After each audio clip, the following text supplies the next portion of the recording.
Halo Jebret Team, ketemu lagi di DPI hari Rabu. Dan siapa yang tadi malam nonton Liga Champions mungkin bawaannya pengen nonjok tembok atau kesel atau gregetan atau matiin TV ngelihat partai yang cuman adu tabrak-tabrak, nggak ada golnya dan juga bosan nontonnya, atau mungkin juga partai-partai lain yang nggak begitu menarik juga ada juga. Dan ada juga mungkin kalau kita lihat kemarin ada timnya Mbappe menang lawan Dortmund lewat lewat penalti satu dan juga lewat Hakimi. Terus juga kalau mungkin kalian juga ada yang nonton pertandingan lain kayak Barcelona menang telak, atau pertandingan apa yang berat sebelah, wajar karena yang lain tim-timnya kayak City sempat ada kejutan di awal tapi ternyata di comeback dengan cukup bantai. Ini hasil-hasil dari matchday 1 UCL di mana Leipzig juga menang 3-1 lawan Young Boys. Shakhtar Porto 1-3, Lazio Atletico gol dramatis dari kiper di menit akhir, dan juga ada Feyenoord ngalahin Celtic yang sekarang dilatih Brendan Rodgers lagi ya. Nah itu kalau ngeliat dari bagaimana AC Milan menghadapi Newcastle sebagai tuan rumah, mungkin masih belum bangkit dari rasa sakit kalah di derby, ditambah lawannya Newcastle yang masih di panggung. Tapi sebelum kita bahas pertandingannya, mungkin kita tanya Aldi dulu.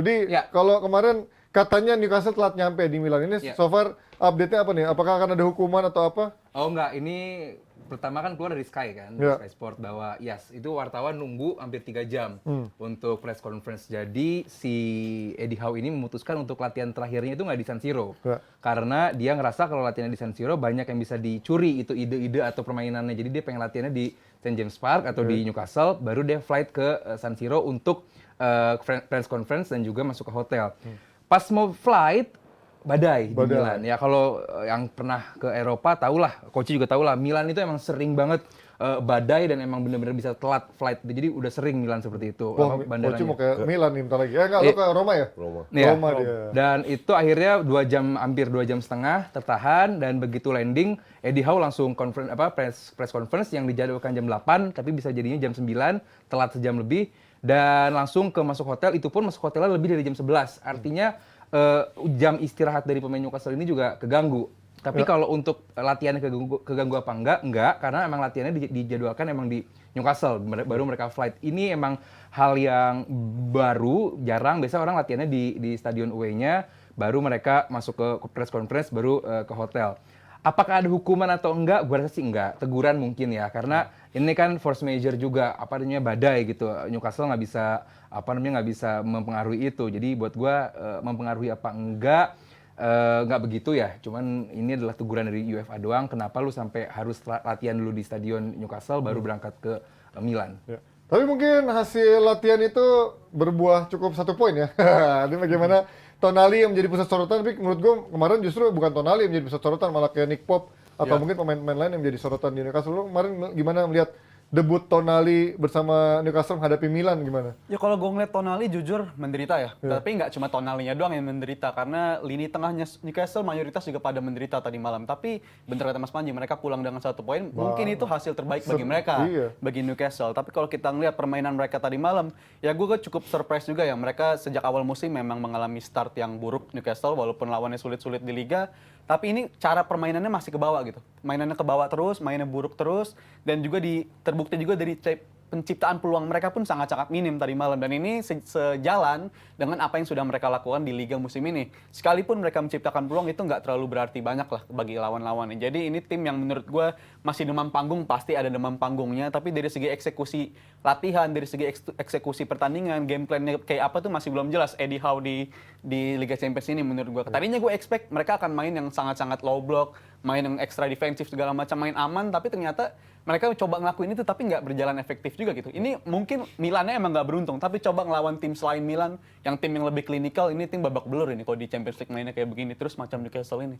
Padahal kalau Newcastle kita lihat di Premier League bisa menjadi tim yang sering merepotkan tim-tim besar ya, bahkan City pun sama Arsenal juga suka kerepotan. Tapi kemarin lawan Milan, walaupun Milan nggak bisa menang coach, tapi kelihatan tuh dominasi dan juga kualitasnya tuh Milan jauh di atas Newcastle. Menurut lo kemarin emang Newcastle demam panggung aja, emang segitu doang kualitas mereka ketika berhadapan dengan di Eropa gitu, kompetisi Eropa? Gini, demam panggung itu apa sih demam panggung? Kalau kita bicara demam panggung adalah pemain-pemain yang tidak pernah bermain di internasional. Kita lihat pemainnya, Trippier sering main internasional.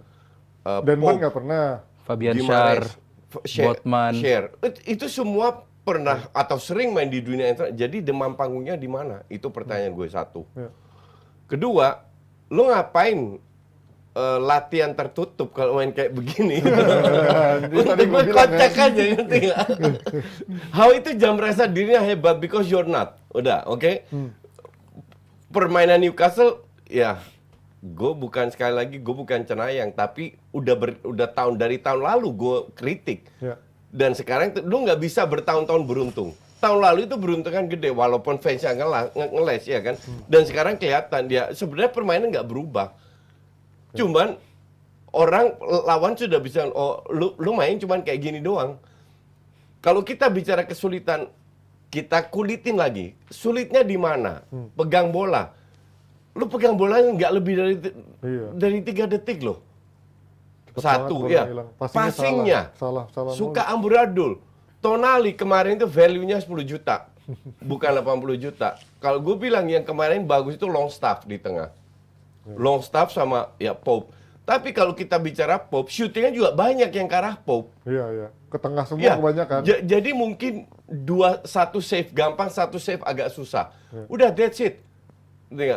Dari awal kan gue bilang Newcastle ini tim gerasa gerusuknya IPL. Ya. Ketemu gerasa gerusuknya Serie A. Italia.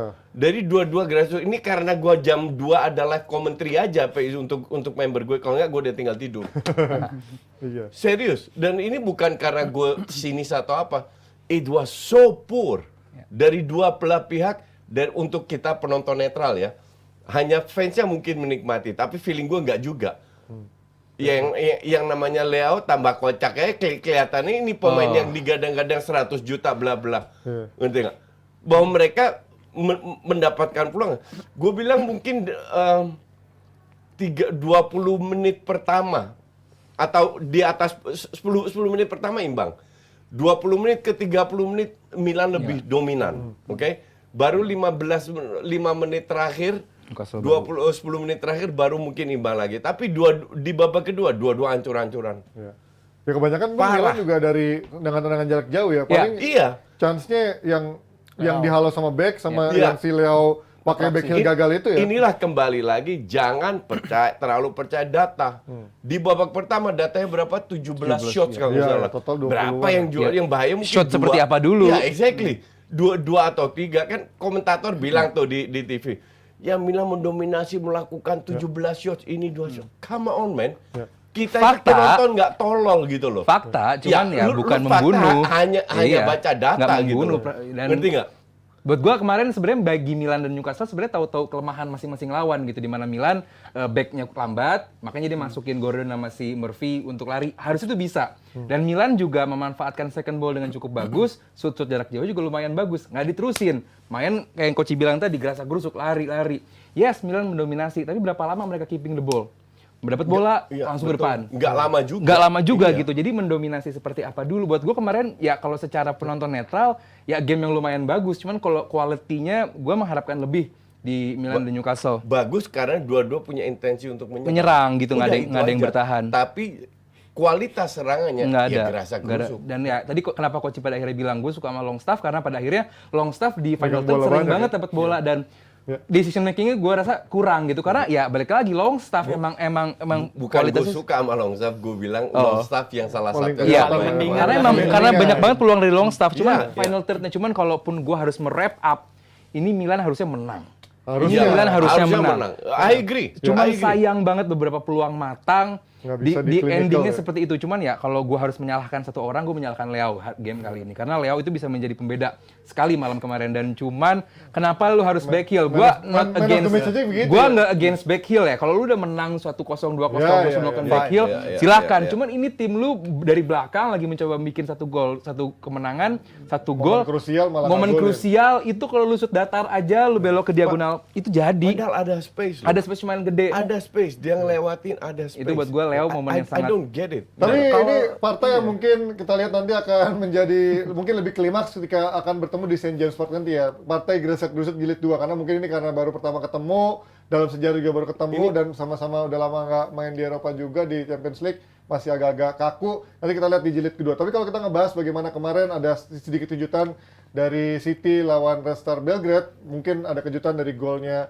perlawanan dari Belgrade, tapi habis itu mereka di comeback, dan gue menarik bagaimana peran Alvarez sekarang ini kayak lebih membuka City, variasi lebih banyak. Dia perannya di belakang Haaland tapi bisa membuka ruang buat Haaland, nyetak gol dari luar kotak penalti, bahkan bermain melebar juga. Bagaimana lo melihat performa Alvarez sekarang di musim ini lebih bertransformasi? Ya gue kagum banget lah transformasi dia. Bahkan dia kan di World Cup juga mainnya bagus ya sama Versatil banget nih Argentina. orang nih, Tapi gila sekarang makin berkembang lagi. Lebih dari sekedar apa yang kita lihat ketika dia di World Cup bersama Argentina. Dan kalau gue ngeliat si Alvarez juga, surprisingly chemistry dia sama Haaland nyata bagus banget juga. Dan sekarang kan dia nggak cuma main di belakang striker doang. Dia lebih mobile. Tadi Mas Panji udah bilang dia lebih versatile. Dan juga dibantu juga sama pemain-pemain lainnya gitu. Dan juga dari sistemnya City. Tadi malam gue juga selain Alvarez, gue ngeliat ada nama-nama seperti Matheus Nunes yang ternyata dia dimaininnya sebagai double pivot ya sama si Rodri itu, dan kelihatannya nyaman gitu. Gue ngeliat si Nunes ini walaupun baru latihan 1 kali, tapi dia ngeliatnya kayak mainnya kayak udah lama gitu sama City, sama sistemnya si Guardiola. Dia nyaman dengan sistem seperti itu, dan gue kagum juga ngelihat ya belakangan kalau musim ini kalau nonton secara full, Haaland itu mainnya selalu jelek musim ini, tapi dia selalu bisa golin, tapi mainnya jelek terus, banyak big miss chance-nya banyak juga, segala macam. Striker Tapi dia benar-benar striker zaman striker dulu ya, berkualitas itu. Lu Mainnya kalau jelek ingat padahal. Van Basten, Iya. same. Sering main jelek, cetak gol. Tapi gue ingat Miss kata chance. Maradona tuh, dalam pertandingan 90 menit mungkin efektifnya lu cuma megang bola 2-3 menit, tapi itulah menentukan lu Jadi. menjadi pemain hebat apa enggak. Itu Lu bisa kata nyetak Johan gol atau Cruyff. enggak. Oh, dan Maradona juga ngomong gitu, coach. Karena Ya, Maradona niru Johan Cruyff. di Argentina lawan Inggris kan dia cuma megang bola berapa kali kan. Minim Nah itu dia. tapi dia bisa menjadi penentu langsung dalam hanya hitungan menit itu. Lo gimana ngeliat peran dari Alvarez yang bisa membuka dinamika baru ketika even KDB cedera gitu? Nggak ada yang kaget juga sih, Ji, kalau Alvarez bisa seperti ini. Karena dia bermain di klub dengan sistem yang sudah sangat jelas. Iya. Dan dia diberikan peran sekarang juga lebih leluasa. Lu boleh passing, lu boleh shooting. Dan di saat bersamaan, passing dan shootingnya juga bagus. Lu bukan shooting asal dari luar kotak penalti terus bola ke atas. Semuanya on target. Banyaknya on target. Dan ya Alvarez gua nggak kaget nih dengan absennya KDB. Dia mempunyai peran yang lebih besar banget. Nggak cuma menjadi goal getter, tapi menjadi supplier untuk Haaland. Dan juga beberapa sayap kanan dan sayap kirinya juga. Doku pun jadi nampak bagus. Iya. Foden juga nampak bagus. Ini sistemnya Pep udah jelas banget, dan gue kaget juga tadi Matheus Nunes nampak bagus karena ya ini udah sistemnya jadi udah autopilot. Tapi kalau ada KDB kan nggak main kayak gini. Nggak ada, Iya, iya, beda. Alvarez Justru nggak akan main seperti Cuma ini. ada KDB Jadi main berubah dengan mainnya ketika- Yes. dengan 3-2-4-1. Ya, that's why gue bilang kasarnya. absennya KDB ini memberikan space bagi Alvarez Iya. untuk lebih roaming ke kanan Karena kiri. sistemnya dirubah. berubah. Sistemnya berubah. Jadi makanya kalau lu punya sistem bagus, lu mau twitch sistem A, lu mau twitch sistem B, itu udah enak banget. Jadi gue nggak kaget. Ya bukan gue itu ya negatif, tapi kembali ke tim lu Bruno. Tawa dulu Enggak. dengerin ini. Bruno itu harusnya melihat Alvarez main kayak gimana. Ngerti nggak? Tidak sebagai pemain yang stylish, lihat kiri, tapi bekerja keras cari celah. Karena Bruno satu-satu orang di belakang striker yang bisa mendukung Højlund, contoh. Nah ini sistem dibuat seperti itu. Karena kalau nggak ada KDB, biasa KDB ada tandemnya. Lu main dengan atau Rodri ke depan atau Stones, whoever lah, ngerti nggak? Nah sekarang dirubah bermain dengan dua DM mengcover si Alvarez. Nah ini persis perannya Bruno di MU seperti Walaupun itu. gue sih ragu ya Alvarez sukses di MU. Iya. Oh, enggak, Gua sih, ya, iya. enggak, I mean Karena sistemnya juga udah itu beda. karena juga kualitas pemainnya beda. Tapi Bruno dengan kualitasnya Harusnya. Bruno harusnya bisa.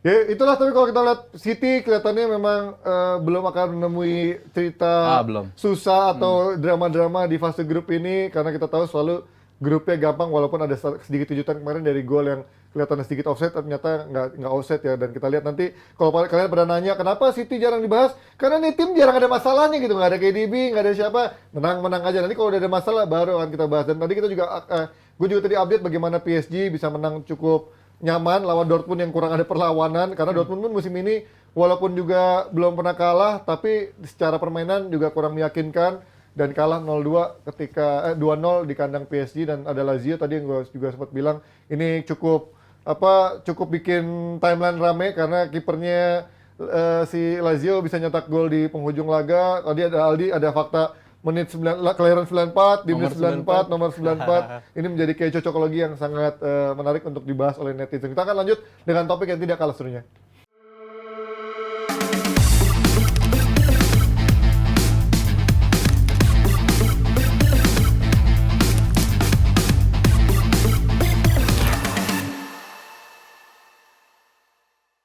Oke, kita lanjut lagi ke soal Liga Champions karena nanti malam ada partai yang ditunggu-tunggu oleh sejuta umat karena ini bukan hanya fans yang menunggu, tapi juga para non-fansnya atau hatersnya melihat bagaimana MU bisa menghadapi Bayern Munchen yang sekarang sudah punya nomor 9 baru, seorang Harry Kane. Ini kalau ngeliat cerita-cerita menarik, bahkan udah digaungkan laga 99, udah teaser-teaser pertemuan kembali. Jauh banget, gue bilang udah MU Munchen zaman dulu tuh udah kayak emang sama-sama raksasa. Kalau sekarang tuh udah beda banget. Dan sekarang ini sebelum laga ini digelar, Kane bahkan ngasih dukungan moral buat Maguire, yang ternyata Maguire juga nggak ada karena cedera. Tapi kalau sekarang melihat bagaimana MU kembali bisakah juga cedera, Maguire juga nggak ada, artinya skuadnya makin tipis. Menghadapi Bayern Munchen, apa yang bisa dia lakukan gitu?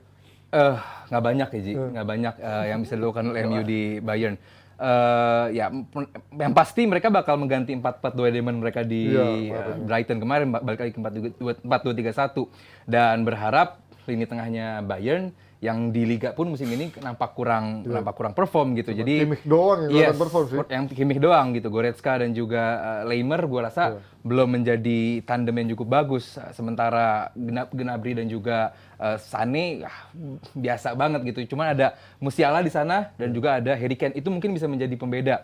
Dan kecepatan dari Davies ini juga bakal menjadi merepotkan. Kalaupun Dalot nanti sering maju ke depan, Davies bisa memanfaatkan space yang ditinggalkan. Cuman kalau gimana nanti MU menghadapi Bayern di Allianz Arena, gini ya, sepak bola itu ada 4 momen, Ji, yang harus dimanfaatkan. Saat lo out of position, saat lo in position, dan juga ada transisi bertahan, transisi menyerang. Kalau kata Mourinho, lo harus bisa menguasai 4 momen ini. Buat gue itu nggak fair juga. Lo bisa menguasai 2. Makanya Mourinho nggak main di Champions League. Lu bisa bagus dalam 2 momen aja. Misalnya, lu saat kehilangan bola, lu tetap menjaga shape dengan bagus, terus lu bisa transisi dengan cukup bagus. Dua momen aja, itu lu udah bisa bagus sebenarnya. Lu nggak harus bisa menguasai semua. Nah, dari awal musim sampai sekarang, gue belum melihat itu di MU. Baik lu out of position, baik lu in position, lu transisi menyerang, transisi bertahan, semuanya jelek. Semuanya underperform. Jadi paling nggak MU biasanya kan adalah tim yang transisi menyerangnya juga cukup bagus. Itu gue belum melihat gitu. Entah dari sayap kirinya kurang menyuplai strikernya, atau lini tengahnya kurang bisa memberikan blok yang bagus, lalu transisi serangan balik yang juga cukup bagus. Gue belum bisa melihat. That's why kalau ditanya sama Panji apa yang MU bisa lakukan, ya udah lu bermain sebaik mungkin, karena jujur balik lagi, mungkin kayak Newcastle bisa seri di Milan aja udah cukup bagus, ya mungkin MU pun sama bisa seri di Allianz juga cukup bagus. Udah berkah itu ya kalau sampai bisa seri lawan Munchen, bahkan di kandang Munchen nanti ya. Dan gue belum lihat sejauh mana update-nya, tapi kita lihat di latihan, Mount udah latihan, terus Amrabat juga udah muncul juga. Amrabat kayak enggak, si Varane juga udah muncul latihan. Seberapa jauh nih kemungkinan mereka akan balik dari 3 pemain ini? Kalau seberapa jauh mungkin ya selayaknya harus dicoba sesegera mungkin ya, karena squad United setelah badai cedera ini benar-benar buruk banget. Terlebih puncaknya kemarin lawan Brighton tuh mainnya sangat-sangat buruk. At least butuh penyegaran di lini tengah lah. Lu butuh fresh legs macam Amrabat, itu pasti akan sangat dibutuhkan. Amrabat belum ini sih, kelihatannya belum bugar. Gua rasa Amrabat belum. Mungkin belum. Tapi kalau untuk nama-nama lain mungkin selayaknya dicoba, seperti Mount itu kalau mereka sepertinya udah 80% 90% layak dicoba. Karena lini tengah United lawan Brighton tuh benar-benar out of fitness, out of energy, semuanya serba kalah lah ketika lawan Brighton. Dan ini lo lawan salah satu tim yang lini tengahnya walaupun musim ini inkonsisten, tapi dari segi energi ini benar-benar monster banget semuanya. Itu Goretzka, Kimmich segala macam tuh benar-benar secara energi mereka sangat-sangat menguasai di dominan di sisi itu. Dan kalau soal apa yang bisa MU lakuin, kalau gue nonton di match MU si Munchen lawan Leverkusen kemarin, Munchen cukup menderita ketika Leverkusen banyak main 1-2, banyak main kombinasi passing pendek. Tapi pertanyaan gue adalah apakah MU bisa main 1-2 seperti itu? Lu ngasih bola ke Rashford juga bolanya di delay paling segala macam.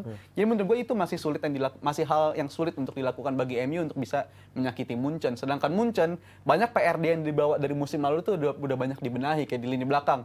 Mereka Upamecano tuh partnernya selalu nggak bisa perform segala macam. Mereka mendatangkan Kim Min Jae udah bisa itu. Dan juga dari segi paling bolongnya yaitu striker, mereka sekarang udah punya sosok Harry Kane yang bisa bola peluang seperti setengah peluang pun bisa dihukum sama Harry Kane menjadi gol. Jadi menurut gue ini gue harap MU bisa jadi make or break momennya bagi MU. Kalau mau bangkit ya mending bangkit dari sekarang.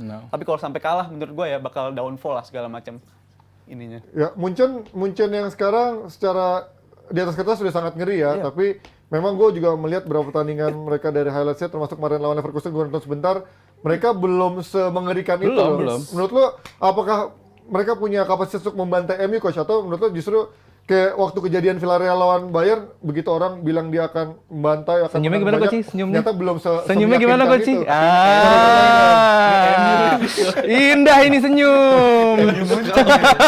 Gue itu kalau bahas MU dibilang coach butuh beras, kurang makan, makanya bahas.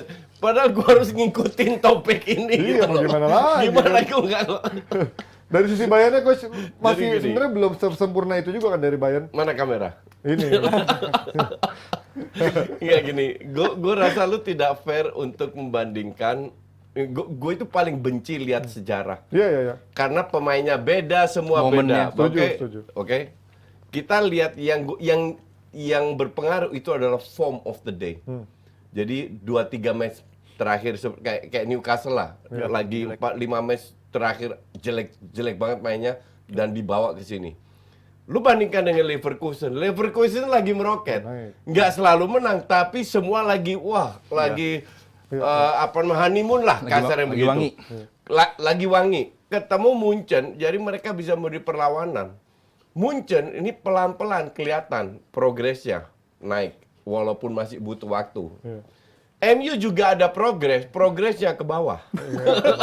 Nggak ada progres dong. Downgrade dong. Progresnya ke bawah. Gue nggak ngerti ya. Gini, kalau kita lihat tahun lalu gue diminta sama Helmi Yahya untuk kasih pemain terbaik ya. Itu praktis MU sama City. Arsenal nggak ada yang gue masukin.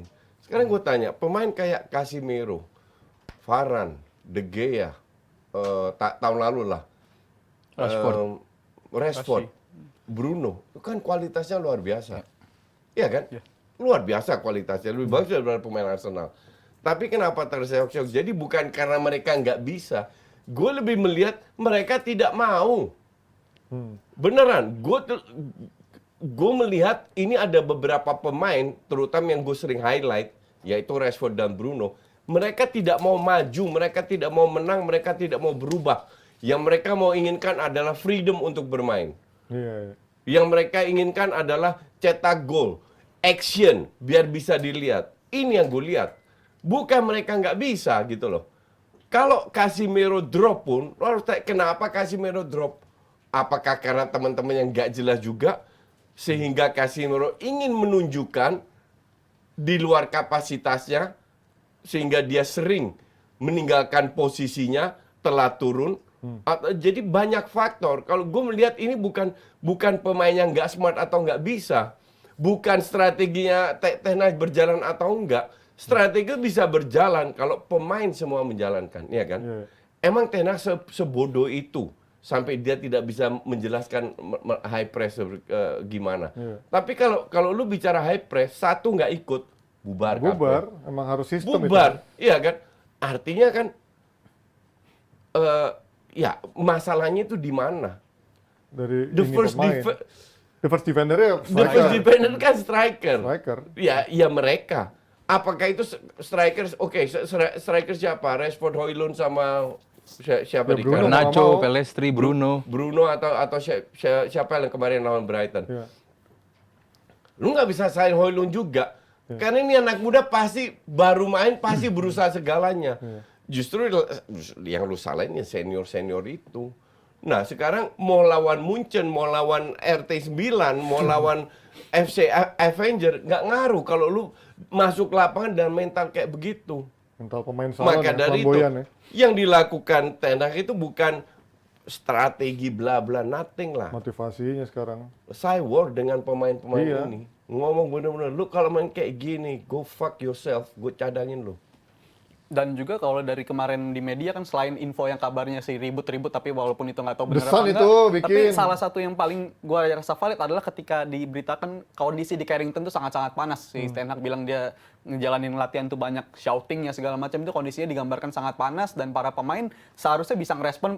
Momen paling terbaik untuk respon adalah pertandingan nanti malam. Padahal gue lihat foto-fotonya pada ketawa-ketawa di video, foto. Makanya gue heran nih kayak bukan nunjukin tim besar yang abis kalah dan juga dalam tekanan gitu. Lu udah harus waktunya menunjukkan tuh. Mereka tuh kelihatan santai. Oke lah, mungkin pemain harus lebih santai atau enjoy untuk menuju laga. Tapi gue nggak melihat ada perubahan gitu. Mereka enjoy football juga enggak. tapi kelihatannya malah enjoy dengan kekalahan dan menghadapi Munchen nanti. Formasi apa nih menurut lo, turin siapa aja yang bakal diturin di line up-nya?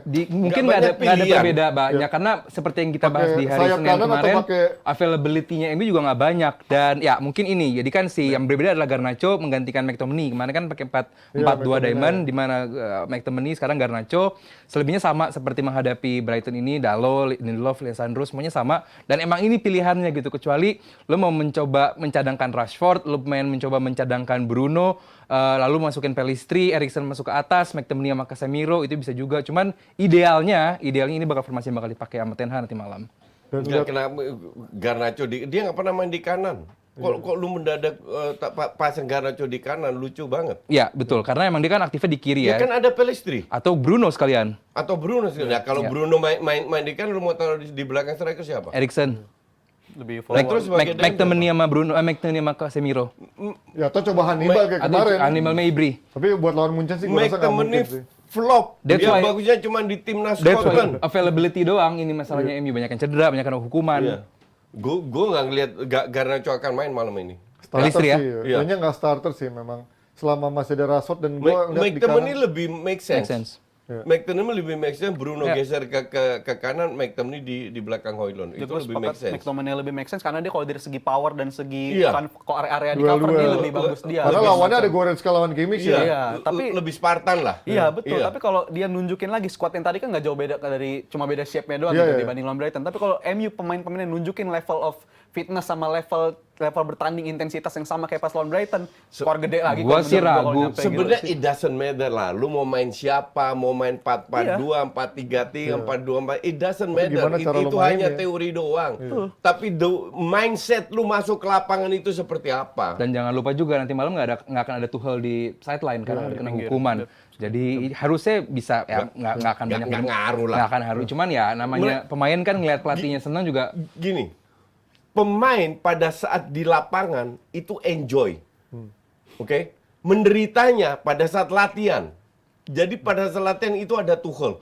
Lu harus begini plan A, plan B. Kalau lu begini udah dibahas total semua. Oke? Masuk ke lapangan ada Tuchel nggak ada Tuchel ya nggak ngaruh. Ya, cuman namanya kalau pelatih itu kan dalam 90 menit kan bisa 4, 5, 6 kali ganti Oh, iya. skema. Iya. Tanpa ada seorang pelatih kepala mungkin ini bakal beda. Cuman ya beberapa tim besar tanpa ada seorang pelatih Udah kepala jalan. di sideline Kayak Pep rapi-rapi kemarin udah aja. jalan, iya. Ya, mungkin nah, Bayern sendiri kan kita bilang di awal tadi timnya emang belum jadi shape-nya gitu. Apakah ini bisa menjadi kerugian dan ya update sekali kan bahwa si Tuchel sedang bermasalah bersama manajemennya Bayern gara-gara komentar dia di media bahwa tim ini kurang menggigit, dia butuh nomor 6. Bayangin, di Bayern seorang pelatih ngomong seperti itu aja langsung dirapatin sama manajemen. Nah, ini ada Ten Hag ngomong soal kemarin Sancho aja, ya udah belum ada intervensi dari ownernya. Makanya kenapa fans MU berkali-kali nyalahin pelatih, nyalahin owner karena beda nih sistem manajemen dari MU dan juga Bayern. Tapi kalau gue lihat dari beberapa pertandingan terakhir, Munchen itu belum terlalu worth dari chemistry lini depannya. Bagaimana Musiala bermain menjadi masih egois, bukan sistem. Terus juga Gnabry belum menunjukkan performanya, Coman pun juga belum. Dan akhirnya yang paling kelihatan agak mencolok cuman Sané doang di depan Ya. sama Harry Kane. Coman bakal baru balik lagi cedera nih sekarang dia nanti malam, jadi ya nggak tahu ini bakal Mungkin ada bisa. Gnabry sih ya. Musiala itu 11-12 sama Rashford. Iya. Egoisnya minta ampun. Cuma sedikit Atau lebih ya, lebih bisa jadi technical. Muller juga nih. Muller Oh, karena suka turun di sangat partai-partai teknis, begini nih. iya. Ya sangat teknis. Ya ini formasi yang bakal dimainkan gue rasa. Mungkin Kimi diganti Leimer. Nanti malam Goretzka bersama Leimer, terus karena Kenapa Kimi diganti? Kimi juga katanya baru pulih dari cedera juga. Jadi ya Kane, nah inilah contoh striker yang nggak perlu adaptasi berlama-lama. Kenapa MU mati-matian pengen mendatangkan dia karena Kane ini kayak jaminan banyak gol gitu dan ya beruntunglah Bayern mendapatkan Kane karena dia bisa menjadi finishing karena Bayern itu sejatinya adalah tim yang menciptakan banyak sekali peluang, tapi musim lalu kita lihat banyak sekali membuang-buang sia-sia peluang dan Kane gua rasa Bisa nanti ada malam situ. harusnya bisa menjadi apa ya jawabannya. Ini kiper aja nih masalahnya di Ulrich. Gua jujur musim ini masih ragu sama dia. Selisih berapa? 2 gol. Sama ke gue. Berapa? 3 gol kalau gue Buset sih ya. yakin deh. Bantai apa selisih tipis, Coach? Semoga bantai. Semoga bantai, anjir. Bantai itu berapa? Bantai itu berapa? Ya, Di atas 3. Di atas Buset!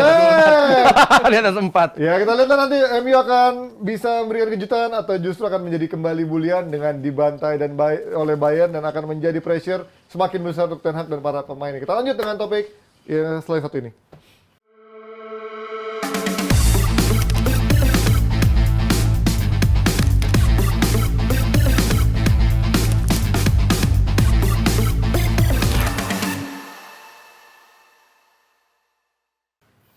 Sini apa sih? Arsenal. Arsenal UCL. Oke.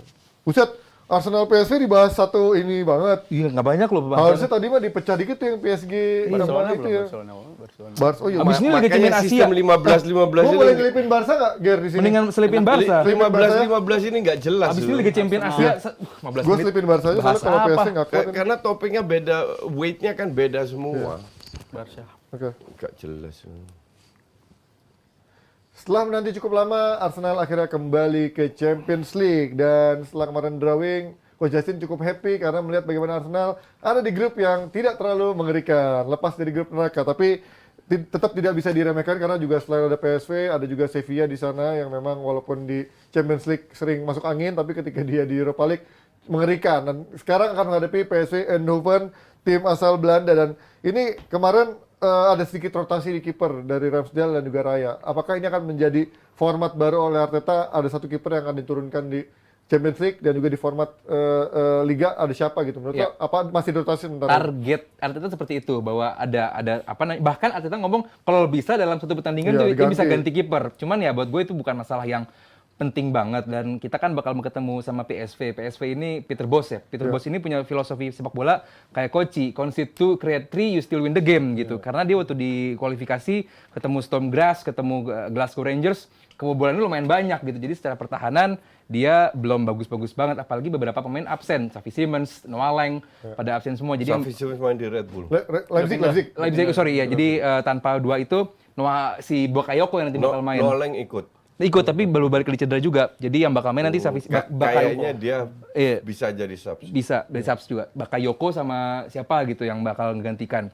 Di depan ya De Jong bakal ya seperti itu. Ada Cuma Lozano juga kan? kalau Lozano bakal Lozano menjadi masuk ya. debut kedua juga di PSV. Artinya bahwa secara kualitas Arsenal masih di atas PSV dan gue yakin sih menang. Nggak ada yang bisa. Dua level di atas. Iya, makanya jadi nggak ada yang bisa banyak dibahas. Nah kan kalau kita tahun lalu lihat Arsenal di Europa League pasti merotasi skuadnya karena secara kedalaman belum cukup lengkap. Nah sekarang apakah mereka akan turun dengan skuad terbaiknya, Coach? Ya. Siapa skuad terbaiknya? Ini Champions League duitnya jauh lebih banyak. Iya benar, untuk Jadi lolos grup ya. tujuannya ya untuk bisa beli Vlahovic atau sih Ya. harus kumpulin duit.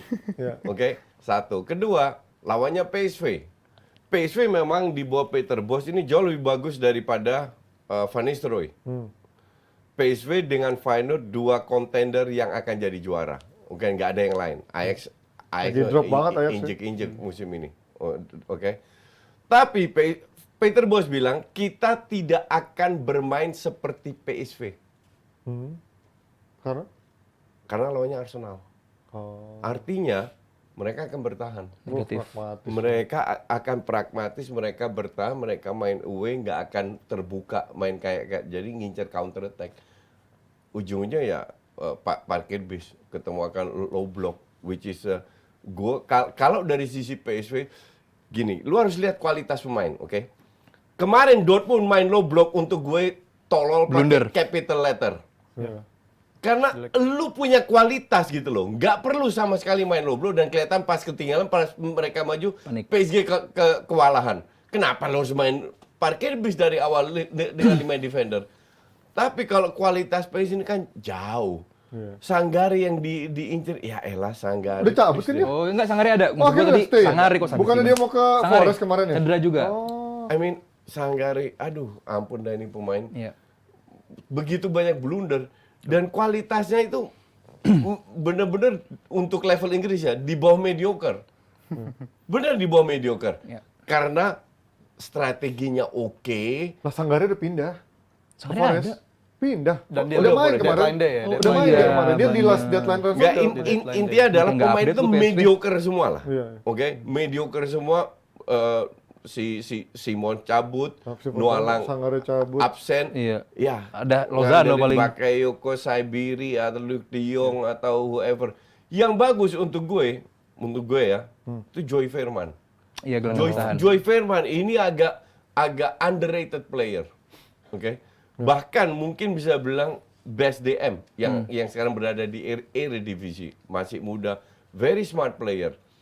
Cuman kalau dibanding Arsenal full team turun, Ya, kalau nggak menang mau jadiin rumah makan Arsenal Cuman aja. ya balik lagi kalau tadi Peter Bosz bilang pengen bermain secara negatif, tentu ini bakal menjadi kikuk juga ya karena Peter Bosz di tim-tim sebelumnya juga mainnya menyerang gitu, Iya, atraktif betul, football. betul. Dan kalaupun dia dipaksa bermain bertahan, negatif football, serangan balik, belum tentu juga pemainnya pada nyaman. Tapi kalaupun Iya. bisa berhasil, ini berbahaya buat Arsenal karena Arsenal kalau bermain seperti kayak kemarin aja lawan Iya. Everton, Menderita. kesulitan juga. Tapi Arsenal selalu tahun lalu pun berapa kali lebih jauh 70-80% ketemu tim yang low block. Bertahan, ya. Dan menang-menang juga kok. Ya, ya. Ya kan kemarin menang-menang juga. Tinggal ya kembali lagi biar Arteta sadar bahwa lu butuh striker.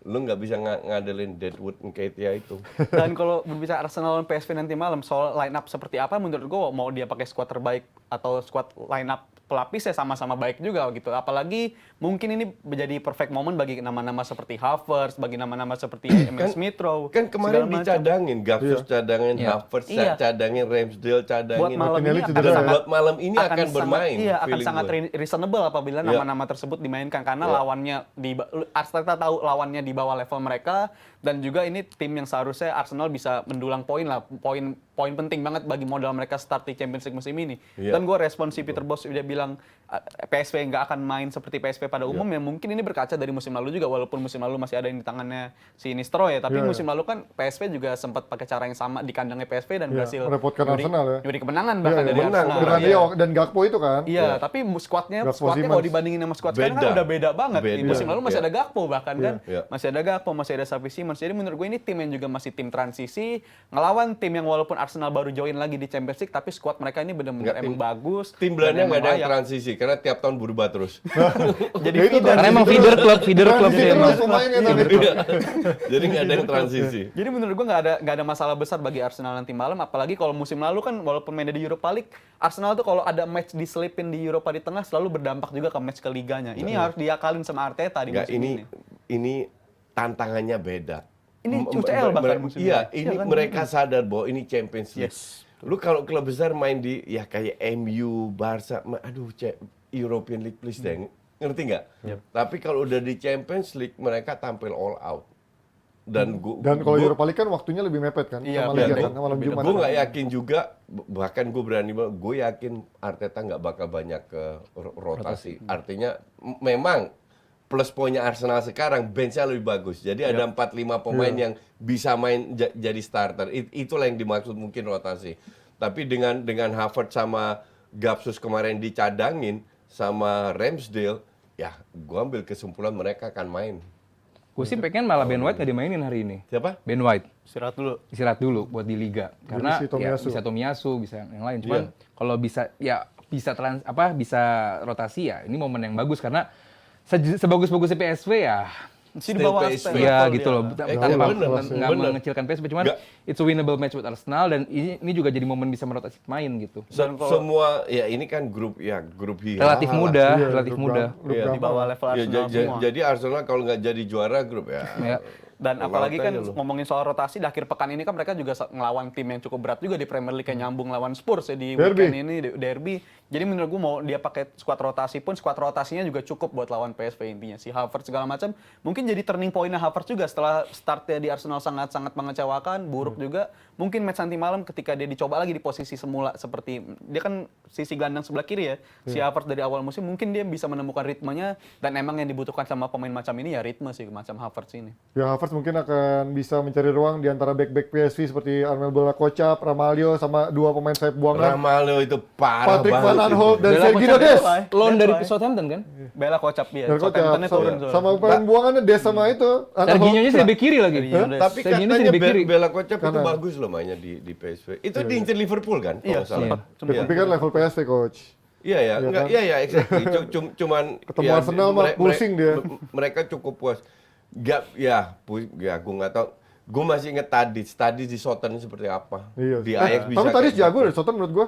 Iya, tapi Itu sering dia dicadangin. orangnya- Mas udah mulai tua, Iya, maksudnya dia- makin tua kan. Loh, dari Southampton dia sini 2-3 Dia tahun jago itu banget. startnya jago banget. Dia jago banget. Ya, karena tapi menurut gua tuh juga karena Eredivisie lebih ringan sih walaupun Iya, emang di lu Liga mereka Champions survive di Champions Liga League Champions juga. ya. Ke semifinal. Oke, kita lihat nanti apakah Arsenal bisa menang dengan skor meyakinkan skor besar atau justru ada kejutan dari PSV bisa memberikan perlawanan atau mungkin mencuri hasil imbang layaknya Newcastle mencuri hasil imbang menghadapi Milan di kandangnya. Kita pindah sedikit dari kemenangan telak Barcelona. Ini sebenarnya nggak begitu menarik karena lawannya sangat enteng. Tapi melihat bagaimana dua pemain yang udah langsung nyetel, dan gue cukup kaget bagaimana Felix ini akhirnya bisa menjadi jawaban Barcelona di kiri, karena selama ini dia mencari Gavi ditaruh di sana, Ansu Fati di sana, you name it lah, main-main dicoba di kiri situ, jarang ada yang konsisten. Dan so far Joao Felix memberikan imbas yang sangat luar biasa, 3 gol tambah 1 assist, dan menurut gua itu kayak 1 assist plus 1 ya, karena kolongnya ke Lewandowski kemarin di betis itu udah kayak assist yang sangat itu ya, Tapi chemistry jalan. crossingnya itu bagus loh. Crossing dia ke Lewandowski. Oh iya. Lewandowski. Yang betis kan juga dia yang ngolongin kan. Artinya dia udah screening sama si Lewandowski, ada chemistry, dia ngolongin bola, dan Lewandowski dapat bola yang sangat enak itu. Lu harusnya pertanyakan kenapa dia bisa gagal di Chelsea. Sama Atletico juga. Karena emang gaya mainnya beda gitu kan. Dia itu bener-bener happy banget. Nggak happy dia di luar. Gue melihat Cancelo happy banget. sama Felix. Mereka ini sadar bahwa mereka itu dalam posisi terpuruk. Iya. Di mana klub nggak cocok atau apa. Mungkin mereka, oh ini peluang gue terakhir. Iya, betul. Itu kayak 2 anak kecil yang masuk toko mainan. Iya. Happy lagi dia. Happy banget. Itu dan bukan hanya Joao Felix yang kelihatan karena dia cetak gol. Iya. Cancelo itu membuat Dion bermain lebih bagus. Iya. Itu yang orang nggak lihat karena dia masuk ke tengah juga, bantu serangan juga, sehingga pemain-pemain lainnya lebih nyaman lagi. Iya. Jadi kedua pemain ini sangat amat ngebantu Xavi dari sisi permainan, dari sisi apa-apa. Dan ini gue melihat justru awalnya gue sempat bilang Cancelo ini akan menjadi tenaga yang sangat ekstra, karena dengan begini ini akan menurunkan beban dan pressure seorang pada Lamine Yamal yang selama ini udah mulai dibeban-bebankan menjadi the next superstar. Sementara Rafinha pun bisa memberikan kontribusi. Bagus juga dan Rafinha. sekarang akhirnya nih cukup menjadi tim yang udah mulai kelihatan nih polanya Barcelona untuk menjadi tim yang udah solid, udah nggak bukan main kayak gaya musim lalu yang memang menangnya dengan pragmatis. Lu lihat bek kanannya dulu Barcelona siapa? Ya kan, iya, tapi kan ya sekarang udah ada Cancelo udah oke kan. Sekarang real bek kanan dia dapat. Dan ada Felix di kiri menurut gue, jadi dia nggak perlu maksain Gavi, Ferran Torres jadi sayap kiri lagi. Jadi kan? lebih banyak opsi untuk rotasi. Interviewnya Lewandowski pas di training ground bilang bahwa ya Joao Felix tingkat latihannya sangat amat tinggi, dia sangat rajin. Berarti kan emang nih pemain bagus gitu secara materi. Masih Materi muda, pemain masih lincah bagus. banget dia. Iya gitu. Cuman kemarin di Atletico gagal, di Chelsea gagal gitu. Berarti kan emang ini pemain hanya difokuskan untuk nyerang aja, lu creating something aja. Di Atletico kan dipaksa bertahan dalam sepak bola yang sangat amat negatif, sepak bolanya Diego Simeone. Dan ketika nyerang juga cuman opsinya satu biji, dua dua biji kali ya. Kalau ini itu. kan semuanya Sementara bisa menyerang. Barcelona Bisa dikasih betul. kebebasan sangat bebas gitu, dan lu mau finishing boleh, lu mau creating chances boleh gitu, dan nggak cuman itu, lu works out gitu, dan di latihan pun lu menunjukkan tingkat latihan yang sangat amat tinggi.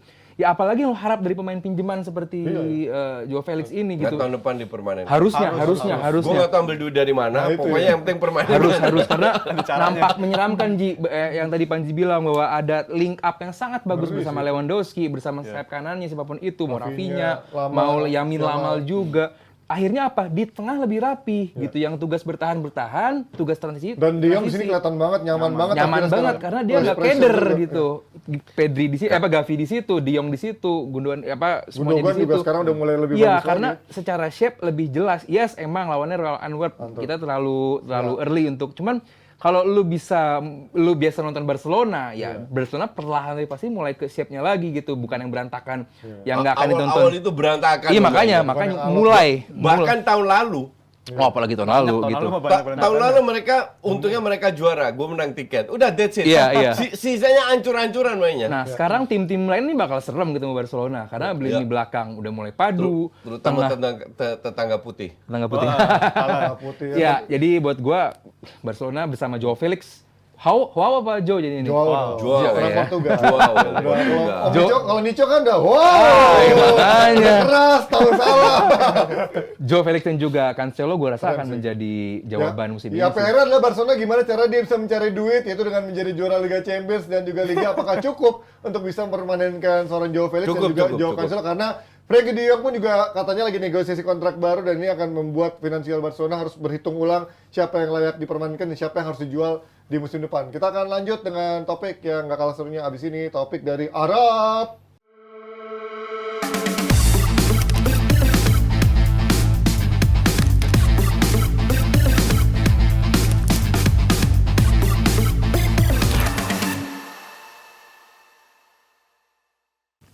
Ya, pindah dari Liga Champions Eropa, kita ke Liga Champions Asia, di mana ada tim Ronaldo Al Nassr disambut begitu antusias dari lawannya di Teheran, di Iran sana. Lawannya apa nama itu kayak madu? Persepolis kayak madu ya, bisa bikin kuat kan ya, di obat itu propolis ya. Beda dong. Bagaimana? Tapi sayangnya walaupun disambut antusias oleh fans-fans dari yang ada di Iran sana, mereka main tanpa ditonton penonton karena si Persepolisnya lagi kena hukuman ya di Liga Champions Asia. Tapi lo melihat bagaimana itulah Ronaldo nggak bisa nyetak gol lawan Persepolis doang gitu. Lo gimana, apa yang bisa lo lihat dari pertandingan Al Nassr lawan Persepolis kemarin? Bukan pertandingan yang paling menghibur juga ya, dan juga kalau dari Iya dong, pasti dong. belakangan Al Nassr juga belakangan kan Ronaldo juga bukan pemain yang paling banyak kegolin. Justru Mane impact-nya jauh lebih besar ketimbang Ronaldo di Al Nassr sekarang gitu. Tapi kalau lihat dari ini sistem Liga Champions, maksudnya ini masih grup stage segala macam, menurut gue ini kemenangan yang sangat penting juga. Tapi di satu sisi gue sedih juga gitu. Tadi malam Liga Champions Eropa bergulir, tapi gue nggak bisa ngeliat lagi Ronaldo Messi ada di sana. Tapi ternyata sekarang mereka adanya di Liga Champions Asia. Si Ronaldo-nya di Asia. Lu harus bisa move on. Iya harus move on is one thing, tapi gue tetap kaget aja gitu, nggak pernah terbayang gue bakal ngeliat Liga Champions Asia ada Cristiano Ronaldo-nya begini. Tapi ini kemenangan yang sebenarnya sangat-sangat dibutuhkan juga sama Al Nassr, apalagi jadwal mereka kan juga padat juga gitu. Di Liga Arab tuh hampir setiap harinya selalu ada ini ya berita-berita soal liga mereka segala macam, jadi ini liga yang sangat padat. Dan untuk Ronaldo di usia segini masih bisa, walaupun dia nggak golin tapi dia tetap ada performanya cukup oke lah. Dan juga bagi Al Nassr sendiri bisa merotasi pemain-pemain macam Ronaldo dan Mane setelah mereka unggul 2-0, ini kemenangan yang sangat Siapa nyangka gila Teheran bisa kedatangan Cristiano Ronaldo dan juga pemain-pemain lain. Tapi coach lu kan pernah cerita lu waktu sama futsal pernah ke Teheran dan lu kayaknya nggak akan balik lagi kalau buat liburan gitu kan sana. Gimana kultur sepak bola di sana, fansnya? Apakah seantusias itu dari antusiasme sepak bolanya? Kalau infrastruktur sepak bolanya oke. Oh, oke. Jadi gue kan ke training centernya itu sedikit di luar Teheran, itu bagus. Itu kayak Thailand lah. Infrastruktur sepak bolanya oke, ya kan. Cuman ya nggak ada yang berbau barat, susah gitu, ngerti nggak? Dan gue tuker duit itu nggak bisa, harus lewat jalur apa itu, nggak ada, kasarnya nggak ada KFC, McD, semua lokal, nggak ada bank-bank luar, nggak ada hotel-hotel luar, itu semua lokal. Tapi gue juga kaget, jadi gue itu nggak boleh keluar hotel tanpa pengawal. Ya. Tapi you know me lah, jadi pengawal gue distract, gue keluar hotel tanpa pengawal. Ya. Dan gue nggak merasa terancam. Orangnya juga oke, biasa banget. Nggak merasa, oh ini ada Cina dari mana nih nyasar, ngerti nggak? I mean, lu nyaris nggak lihat orang luar negeri di situ. Dari manapun, nggak usah bule atau Afrika atau apa. Asia pun nggak. Jadi kalau gue jalan di keramaian itu kan kelihatan banget kan. Tapi gue nggak pernah merasa terancam sama sekali. Dan waktu gue beli barang atau apa dibantu seperti biasa. Cuman apa ya, Iran ini sayangnya sangat terisolir ya. Mobil-mobilnya juga mobil tua semua. Sangat amat disayangkan bahwa negara ini diisolasi sama produk-produk barat lah. Tapi bahwa mereka bagian dari Asia kayak kemarin Korea Utara juga diisolir, tapi mereka bisa punya timnas bola, mereka tetap main di AFC. Iran pun demikian. It's a good thing, karena kalau kita bicara futsal, mereka udah bertahun-tahun, puluhan tahun itu selalu berada di 3-4 besar di dunia. Di dunia selalu. Makanya orang dari kedutaan tanya, kenapa Bapak pengen ke Teheran, sementara orang Indonesia nggak mau ke Teheran semua. Ya, gue bilang juga ke Menpora, gue dapat dana dari Menpora, gue masih ingat. Gue bilang, karena Iran... Zaman siapa coach itu Menpora lah? Si... Adiaksa. Bukan ya? Lupa gue. Atau yang itu yang kumisan juga siapa? Nahrawi bukan. Nggak lupa, intinya gue dapat duit dari Menpora lah. Intinya untuk bisa ke sana. Ya karena murni Iran waktu itu nomor 4 di dunia. Maka dari itu gue bilang, bisa belajar. Gue sengaja, gue yang minta untuk ke Iran, gue harus lobby Menpora, PSSI, sampai orang kedutaan juga bingung. Tapi dibantu banyak sama kedutaan, jadi ya selama kita di sana seminggu 10 hari, belajar banyak banget. Ya, tapi di satu sisi kalau kita ngomongin Al Nassr kemarin menang 2-0, tapi di Liga Arabnya sendiri dia di peringkat 6, terlepas Ronaldonya ada di top scorer sama Mane juga ada di deretan top scorer. Tapi untuk sekarang kan pasti gengsinya adalah dia bisa juara dong. Tapi di peringkat 6 cukup jauh masih dari Al Hilal, Al Ittihad dia dari peringkat ke-6 bahkan.